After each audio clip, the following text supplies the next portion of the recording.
artistieke werkplek voor kunstenaars met een beperking. De kunstenaars die in het atelier werken zijn kunstenaar. Zij worden ondersteund door artistieke begeleiding en een docent van de academie om hun specifieke beeldtaal uit te werken tot kwalitatief volle, hoogstaande artistieke werken. Wat voor ons belangrijk is, is om de kunstenaars te tonen, extern aan de buitenwereld. We doen dit op een professionele manier. En dat de kunstenaars hun werk gewaardeerd wordt op de manier die ze verdienen. Daarom hebben we, naar aanleiding van ons 10-jarig bestaan, curator Pierre Muilen uitgenodigd om samen met ons deze tentoonstelling te bouwen in het cultuurcentrum van Mechelen, in de tentoonstellingszalen. Het zijn zeer mooie expozalen. Samen met Pierre delen we dezelfde mening dat het erg belangrijk is om de kunstenaars een waardevol platform te bieden en ook de waardering voor de kunst van outsider art kunst. Welkom in Het Nieuwe Geniaal, the exhibition in the Cultural Center of Mechelen that I curated for the 10th anniversary of Studio Borgerstede. And I'd like to start the tour here in the central room of the exhibition with a work that is quite central also in the way I conceived the exhibition. It's a work by Mark Manders, a Dutch sculptor that lives and works in Belgium. And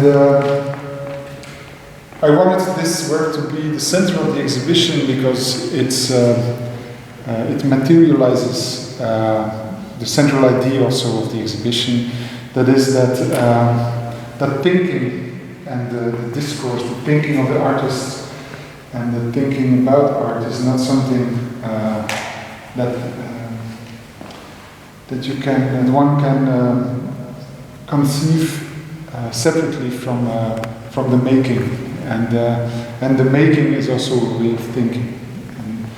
And in this work, you see, for instance, that you think that this is a chair, but in fact, it's an object that looks like a chair and that has been made in the studio. So it's something that has been made by the artist.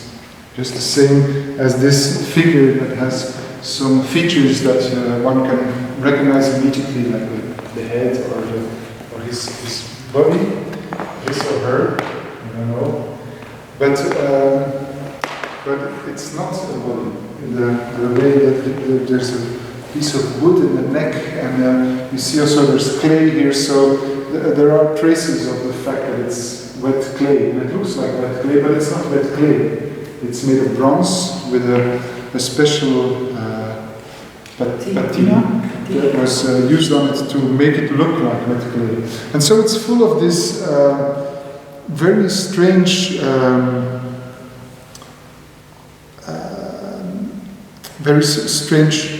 thoughts, ways of thinking that were not born only in the head of the artist before conceiving the work, but by making it, in the whole procedure, in the whole process of making. And that's something that is very present with also with sculptors, of course,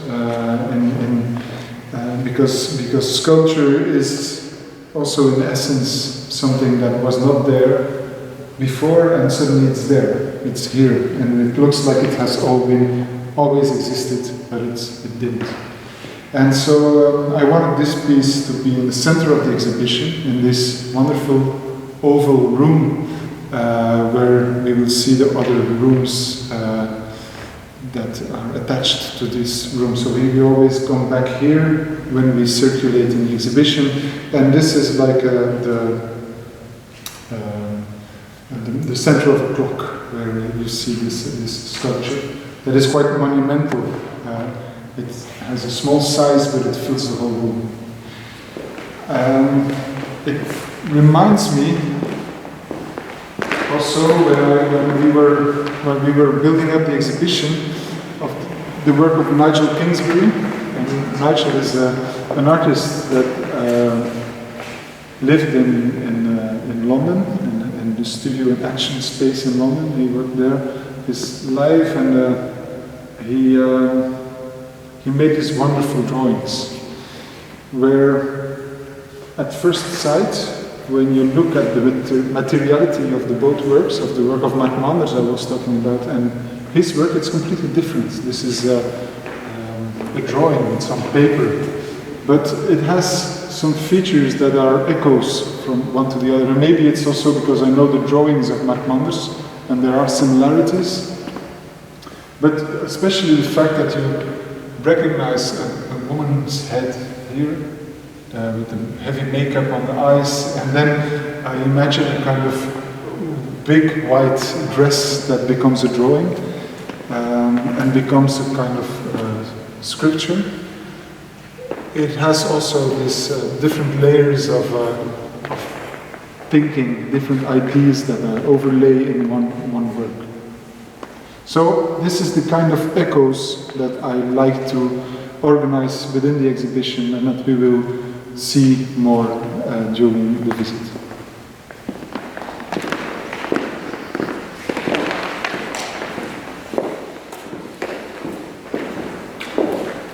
So for every room there is an organization around a work or around a group of works, where I tried to have a tone or an echo that comes back.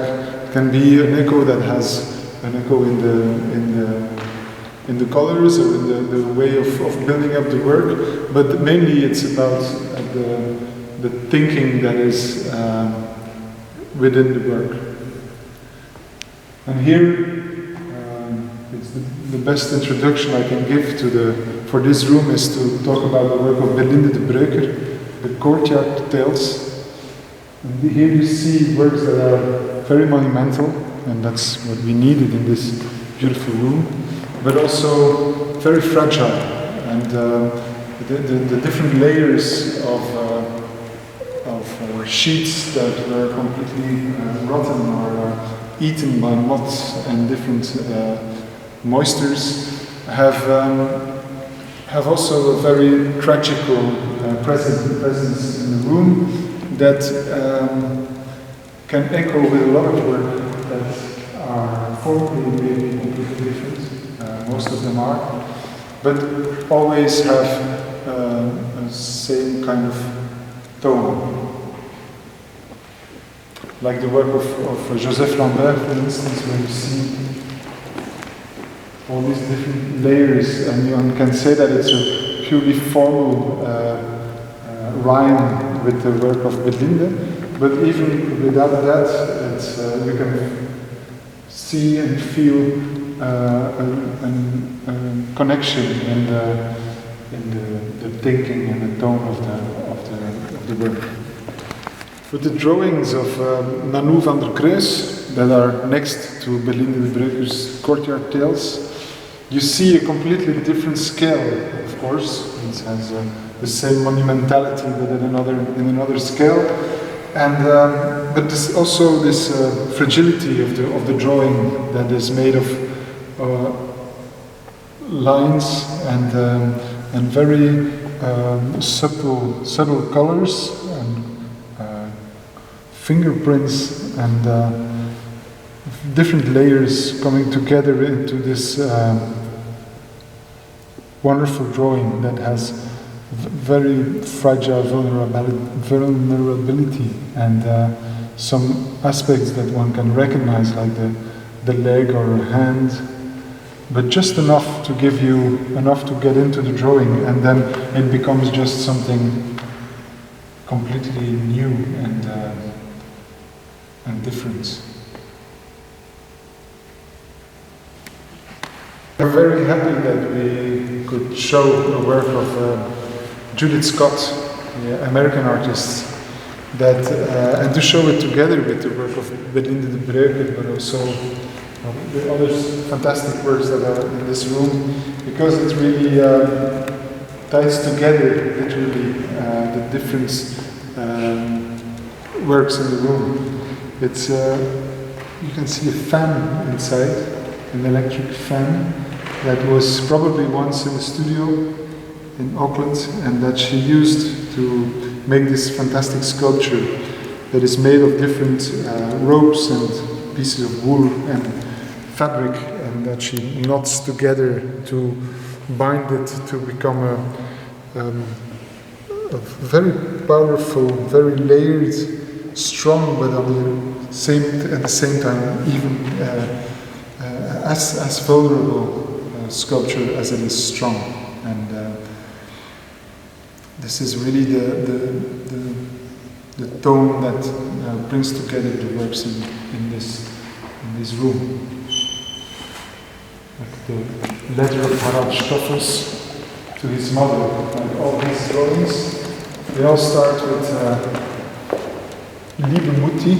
You can see it here as well. Liebe Mutti in green means dear mother, and it's a letter that he addresses to his mother. And every drawing by Harald Stoffels is this same letter that he writes again with different kinds of scale, different kinds of format in paper, but also in pencil.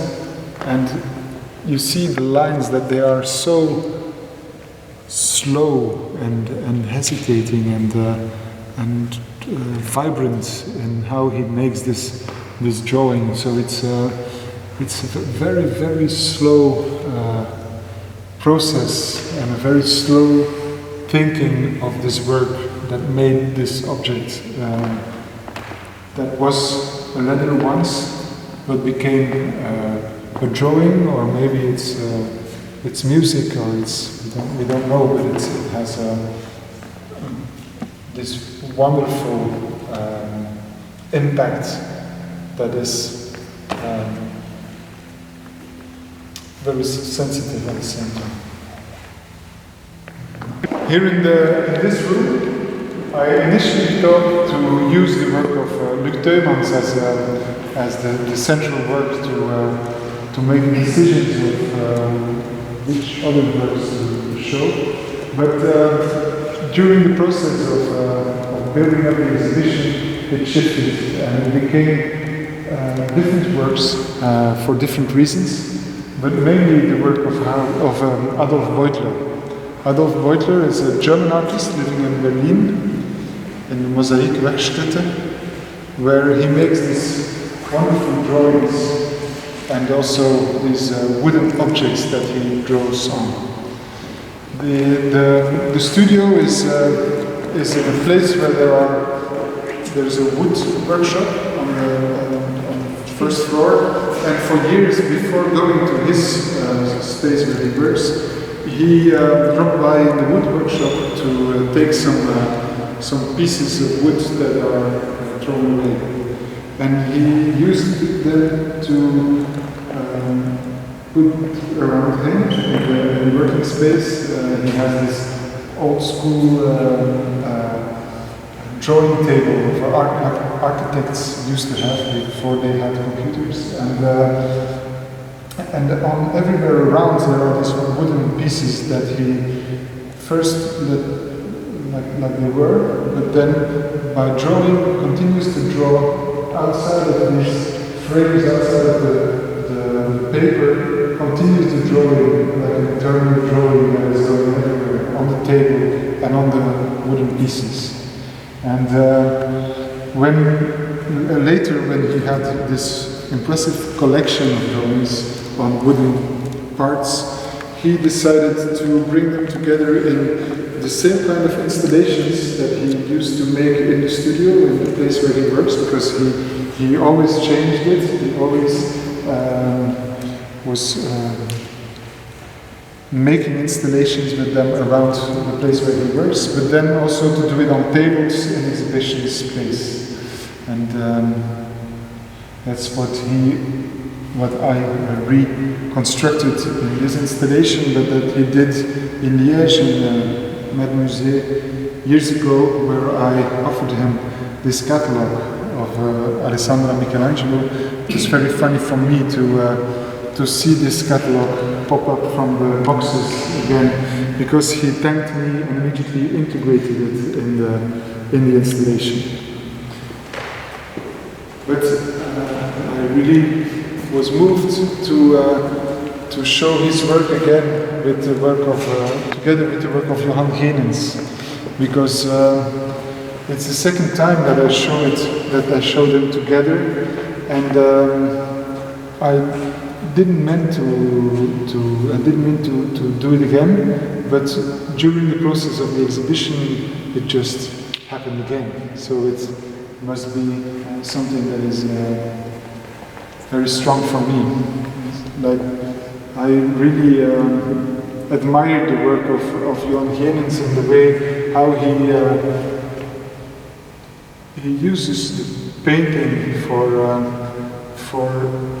an accumulation of very, very small decisions. He decides every time again to apply some paint on the canvas, and just before really touching the canvas he changes the color and does it again and again and again.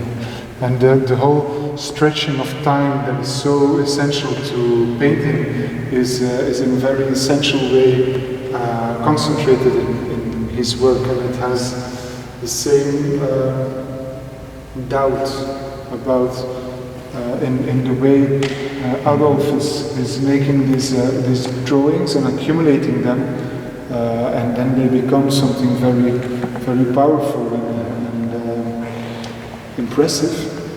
And it's very nice to see that together with the work of Johan Genens, where he does that on a very, very concentrated scale.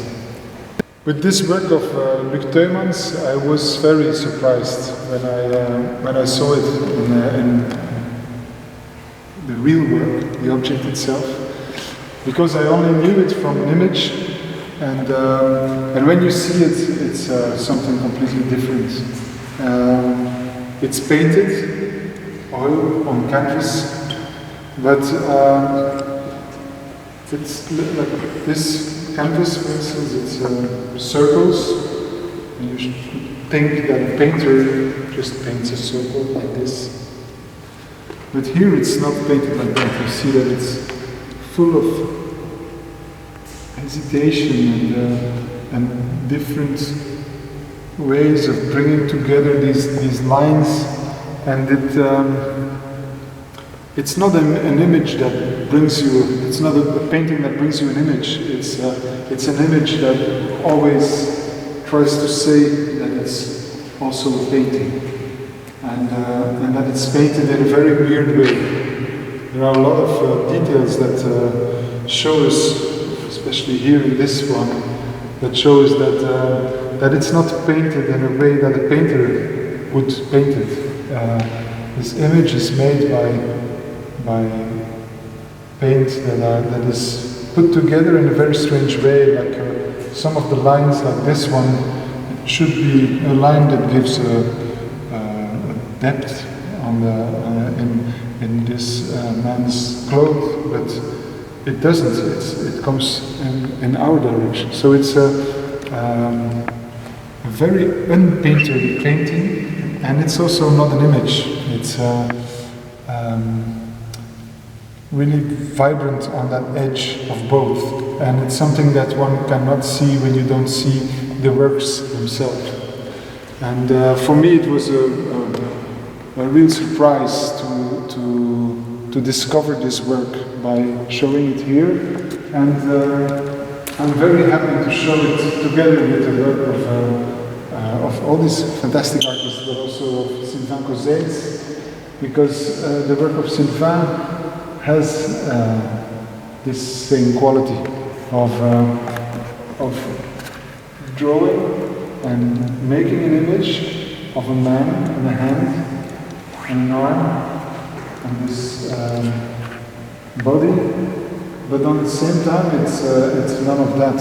It's also just a drawing, and a drawing that is not very how do you say, exuberant or full of talent in a way. You see that he used to have this there should be here a branch or a plant or a flower in the sand, and then he decided to take it away. All these details bring us very close to a very strong and vulnerable way of making.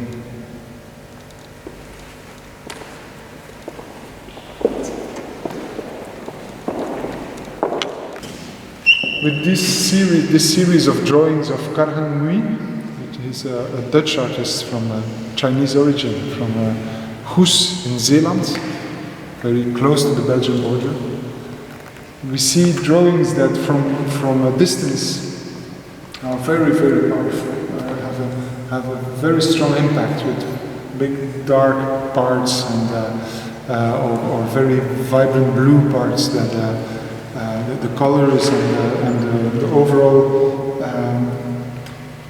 composition has a very strong impact from far, and you would not think that when you come closer you see a lot of details that are almost the opposite of that are almost funny little creatures or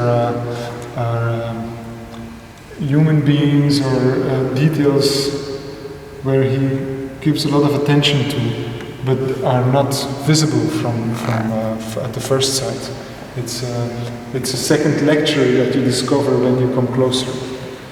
I really like that double impact of his drawings, and the fact also that it reminds me also of his cultural background as from his Chinese origins, where he have these landscapes where there's a very big relationship to nature and the magnificence of nature, and then on the other hand a very small anecdotic parts of a bird or a dove or another animal or some stones or whatever, and it's the same in his drawings.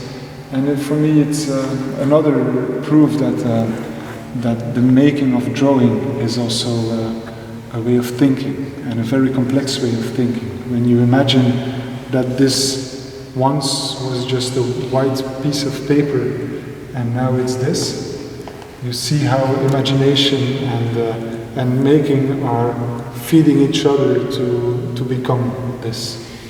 In Donald Mitchell's work, you have the same relationship between the distant way of looking, where you see this black monolithic compositions, and when you come closer, you see the layers of all these small figures that pop out from this mass of drawing, and it's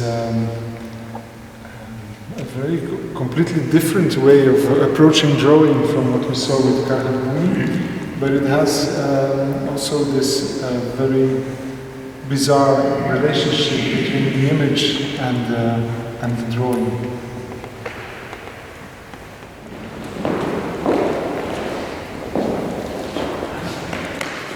In this room,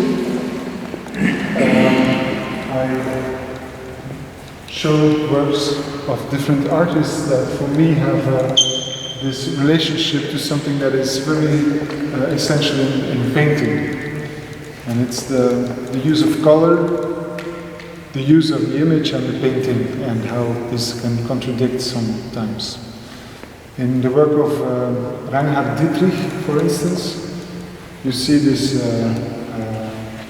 female figure with very strong characteristics, but with also incredibly expressive colors and ways of making the drawing that are very clearly still there in the drawing as we see it now. And combination also with the writing and then over the drawing, make a drawing over the writing. the very bright colors, and the fact that you at first sight think you know what you see, but then when you look more further, what I will invite you to, you see something else. You see a drawing where different kinds of colors are combined and become something else. With the work of Walter Swennen, it's a very similar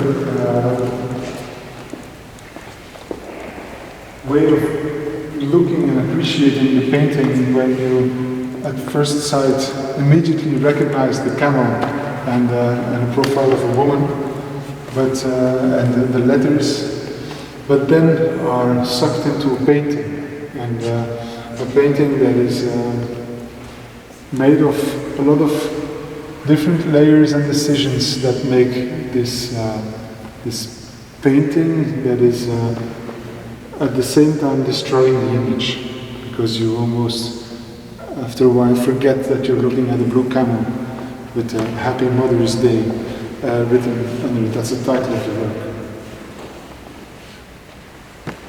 With Jean Leclerc, you see that he's explicitly looking for a starting point with comics that is a starting point that is very, very recognizable. You immediately recognize the Captain America or Tintin, and but he then focuses on one part of the image, some dialogues, some very small details and very recognizable elements of the comic, to make a painting that is almost abstract and that becomes something else.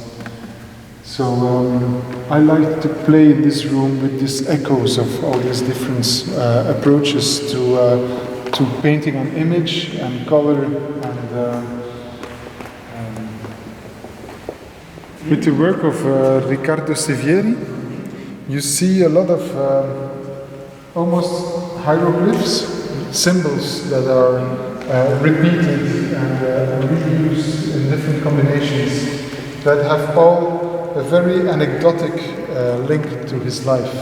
In Livorno, where he works in a studio with Riccardo Bargellini, in short called Barge, and his name pops up in his drawings, sometimes to say that he's handcuffed by the police, or by Carlotta, his girlfriend, and sometimes he refers to Barge as the guy that gives him his shot of coffee, because it's a game in the studio. But what is so powerful in his work is that he creates this incredible catalog of symbols that are deeply rooted in imagery that reminds me of the Mediterranean area and of Italy, and referring to churches or to the boats and the sea. Also the colors, the fishes, the birds in Tuscany, and the very archetypical use of all these symbols. But he uses them in such an abundance, also in his drawings there, that you see a composition and the drawing. You stop trying to understand them. And it's very similar to when you look to Egyptian hieroglyphs, where you first try to see a rebus, something that is a language that you can understand, and you say, oh yeah, this means this and this means that.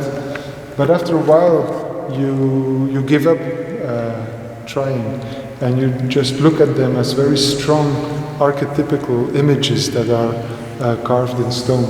And that's why I really liked to show it together with the work of Palmer, an artist from the Bolgerstein studio, where he uses all these different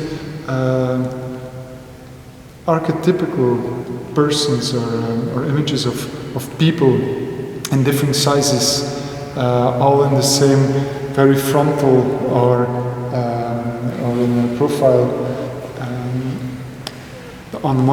in one composition with all different people and different ways of filling their clothes, and show it with a second work of Walter Sven that has also this painterly interesting universe combined with the image play of this profile of an image of a face that is also a man in the shadow of a man in a hat. These are three drawings of Carol Gaden. He's an American artist working in Brooklyn, in Land Studio. And Brooklyn is also where Coney Island is. Coney Island is the world famous area where people go to all kinds of attractions and go to eat hot dogs and go to a freak show or to the soupy cells. It's the name of one of the attractions. And Carol is completely fascinated by this world and these very visual universe of the fair. And Laurel and Hardy, and they are probably also one of the attractions on Coney Island is dedicated to Laurel and Hardy. And this is the soup cells. I don't know what it is exactly, but it pops up in his drawings very often. And here you see the top of this very hectic universe where all these words and images ask for your attention and come together. And I can imagine when you're fascinated by that universe, with the Beatles and his own name and all these different names coming together. You have these very beautiful drawings.